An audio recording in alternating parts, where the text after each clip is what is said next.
ಒಮ್ಮೆ ಪಂಚಾಯಿತಿ ಕಟ್ಟೆಯಲ್ಲಿ ಭಾರೀ ಚರ್ಚೆ ಏರ್ಪಟ್ಟಿತ್ತು. ಹಳ್ಳಿಯ 10 ಸಮಸ್ತರು ಬಂದು ಕುಳಿತಿದ್ದರು. ತತ್ವಜ್ಞಾನಿಗಳು, ಪಂಡಿತರು ಎಲ್ಲ ಬಂದು ಸೇರಿದ್ದರು.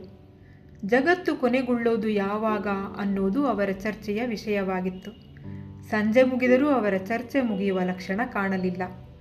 ಎಲ್ಲರೂ ಒಬ್ಬೊಬ್ಬರಾಗೆ ಎದ್ದು ಹೊರಡತೊಡಗಿದರು. ಅಷ್ಟು ಹೊತ್ತಿಗೆ ಮುಲ್ಲಾ ನಸ್ರುದ್ದೀನ್ ಕತ್ತೆಯ ಮೇಲೇರಿ ಬರುತ್ತಿರುವುದು ಕಂಡಿತು. ಅವರು ಹಾಗೆ ನಿಂತು ಅವನಿಗಾಗಿ ಕಾಯತೊಡಗಿದರು. ಅವನು ಹತ್ತಿರ ಬರುತ್ತಲೇ ಸಮಸ್ತರಲ್ಲಿ ಒಬ್ಬ ಅವನನ್ನು ತಡೆದ. ನೋಡು, ಬೆಳಗಿನಿಂದ ನಾವು ಜಗತ್ತು ಯಾವಾಗ ಕೊನೆಗೊಳ್ಳುತ್ತೆ ಅನ್ನೋ ಬಗ್ಗೆ ಚರ್ಚೆ ನಡೆಸ್ತಾ ಇದ್ದೀವಿ. ಯಾವ ಥರ ನೋಡಿದರೂ ನಮಗೆ ಉತ್ತರ ಗೊತ್ತಾಗ್ತಾ ಇಲ್ಲ. ಇದರ ಬಗ್ಗೆ ನಿನಗೇನಾದರೂ ಗೊತ್ತಾ ಅಂತ ಕೇಳಿದ. ಮುಲ್ಲಾ ತಲೆದೂಗುತ್ತಾ ಹೌದು ಗೊತ್ತಿದೆ ಅಂದ. ಅಲ್ಲಿದ್ದವರಿಗೆ ಅಚ್ಚರಿಯಾಯಿತು. ಏನು, ಜಗತ್ತು ಯಾವಾಗ ಕೊನೆಗೊಳ್ಳುತ್ತೆ ಅಂತ ನಿನಗೆ ಗೊತ್ತಿದೆಯಾ? ಹಾಗಾದರೆ ಹೇಳು ನೋಡೋಣ ಅಂತ ಸವಾಲೆಸೆದರು. ಮುಲ್ಲಾ ಗಡ್ಡ ನೀವಿಕೊಳ್ತಾ ನಾನು ಸತ್ತಾಗ ಅಂದ.